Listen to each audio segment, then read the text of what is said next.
Thank you for choosing Pilbert Co. for your listening needs. Please enjoy this edition of Reality Check, Part 5. I'm Dev. You're my reality checker. Are you feeling all right? Spanish slowed his footsteps to a crawl. Dev, that's your name then, is it? Thanks for letting me know. Seeing as you know mine, maybe we can talk later outside of work.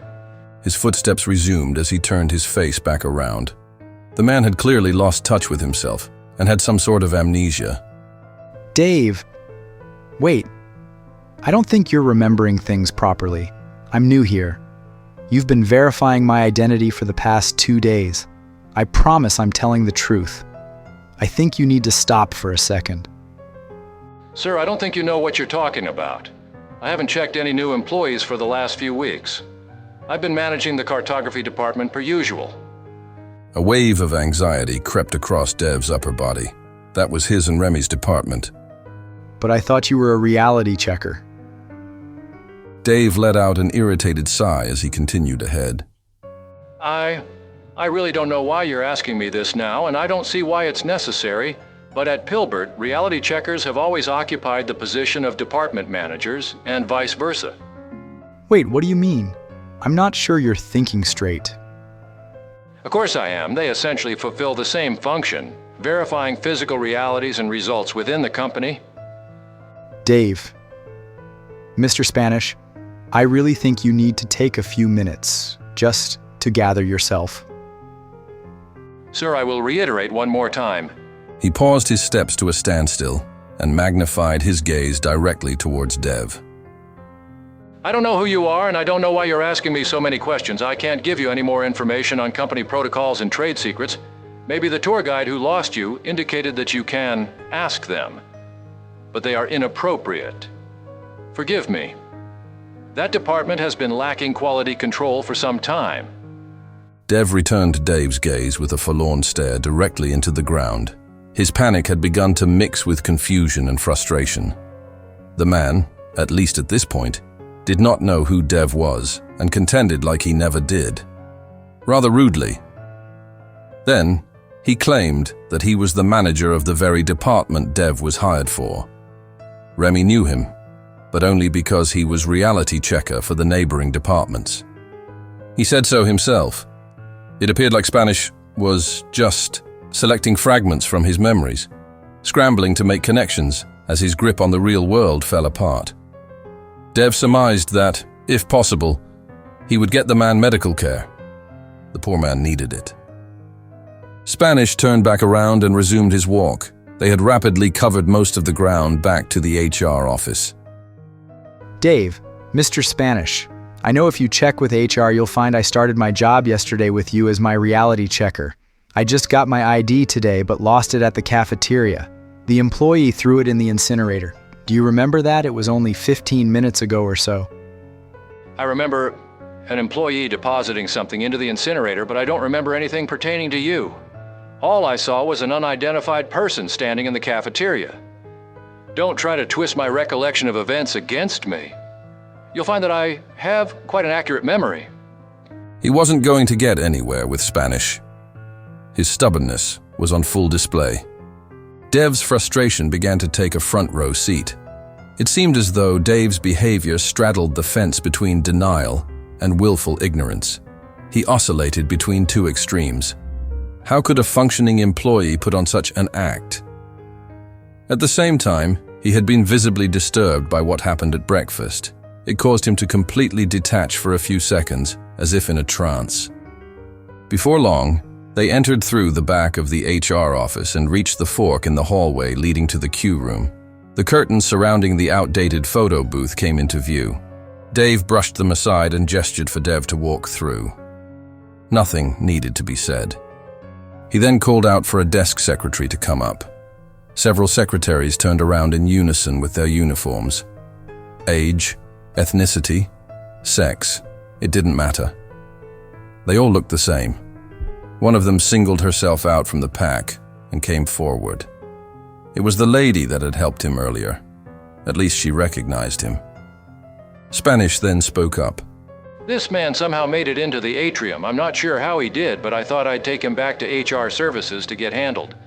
I've got too much on my plate today to take him all the way back to the tour building, and he insists that he's an employee. This is not in my job description. Dev never had to exercise as much restraint as he spoke now. Ma'am, please. This is only my second day here. I saw you yesterday. You know you saw me yesterday. You helped me through these doors. She interrupted him with her mechanical yet assured tone. Yes, you were here. I believe I remember you. It felt good to reach a common ground. Finally. Just look up my records from the day before and verify. You'll find that I was recently hired as a graphic artist in the cartography department. He stuttered before gathering the courage for the next bit. My reality checker, Mr. Spanish. I believe he is unwell. I lost my ID earlier today in the cafeteria because of a negligent worker. He saw the entire thing, but he keeps denying this and is now saying that he is the manager of the cartography department. I know this sounds absurd, but please listen to what I'm saying. She looked at both men. She was seemingly unaffected by the presence of either. Her presence exuded a level of control over the situation that created a sort of stable presence over it. Well, let's take a look here. I can double-check Mr. Spanish's claim that he is the manager. Thank you. But I think you'll find that he is correct. Dev wiped a bead of sweat from dropping into his eye. What did she mean? Was she just taking his word verbatim instead of his own? Well, could you please just do it anyway? He pleaded. Sure. She typed swiftly on her keyboard, clacking all the way, until a screen was pulled up with Dave's picture on it, exactly like him save for the white cap missing. Under his picture lay the fateful words, "Current position, Cartography Department Manager." No, Dev uttered. This man was my reality checker and never once said anything that indicated to me that he was my manager or superior in any way. This can't be honest. The secretary glanced at Dave for a few seconds. He ended the silence with a nod of frustrated permission back at her. It's customary for reality checkers to not tell their employees if they are their manager or not. This prevents bias in the data. His cheeks blushed as his temperament began to unravel. There was no way Dave was hiding this from him the whole time. Dave, who didn't understand any form of subtlety. Dave, who was so uptight that he had to be reminded when there was a joke. What? This man was lying to me this whole time. I saw his office. I talked. We'd appreciate it if you kept this piece of information to yourself. It's considered mostly confidential, but Mr. Spanish thought it would be appropriate to tell you. A little thanks would go over well for you right now, Dave added. Dev clenched his fists as his face began to blush over. This could not be happening. Of all the absurdities he saw these past 2 days, this was on another plane entirely. This was positively idiotic. Didn't they touch the grass outside from time to time? There was loads of it. Dave, you saw me lose my ID at breakfast today. What are you doing right now? Why are you putting me and her through this? I don't care if you're the manager or not. This is absurd. Dave took his cap off and stroked his thinning gray hair, looking down as if he was lost for words. His gray mustache twisted as he pursed his lips in preparation. Young man, your insinuations are false, and your business etiquette even worse. We employ honest people here at Pilbert. It seems to me you're not anywhere near that. Even if you were an employee, I might just fire you on the spot. Dev growled in protest. It had been too long since the last time he punched someone. Several people at the front of the queuing line had begun to take notice. Timid secretaries did their best to coax them back to the task at hand. His frustration had coalesced into a numbness of pure anger. He scavenged for one more way to reason with the issue. Wait a second, Dev protested. Please, could you pull up my profile on the system, just as you did with Dave? I suppose, she returned. Dev kept a close eye, validating that she typed his information incorrectly. She did. There's nothing, sir. You're not on the record. What? Well, he wouldn't be, rebutted Spanish. If he were an employee here and had a lanyard ID, as he says, he wouldn't be entered until the second or third day at the office. Oh, that's right. I'm sorry. I should have remembered that. She said. No problem, Mona. It's the whole reason we have the lanyard protocol in the first place. Dave returned.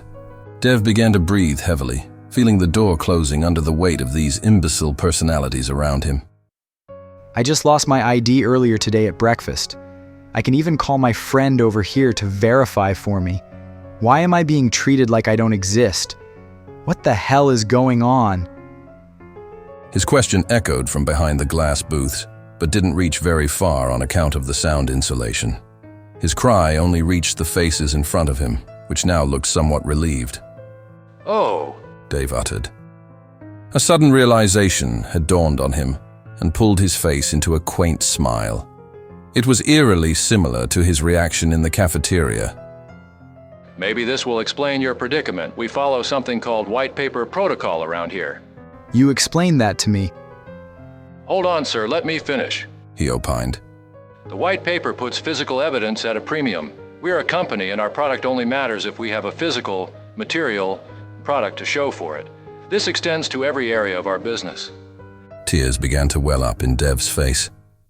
This was not happening. They were not going to let him go. The only forms of physical proof we accept are the ones approved by the board. IDs are one of the precious few. His finger went up like a professor explaining his latest breakthrough. I'm positive I didn't see you early this morning, but if I did, there would be no board-approved proof of your person. You might as well not exist. Perhaps that is what is happening today. He looked back at Mona and raised his eyebrows, smug with brilliance. She smiled in approval. I think you're right, Dave. You are being such a productive employee today.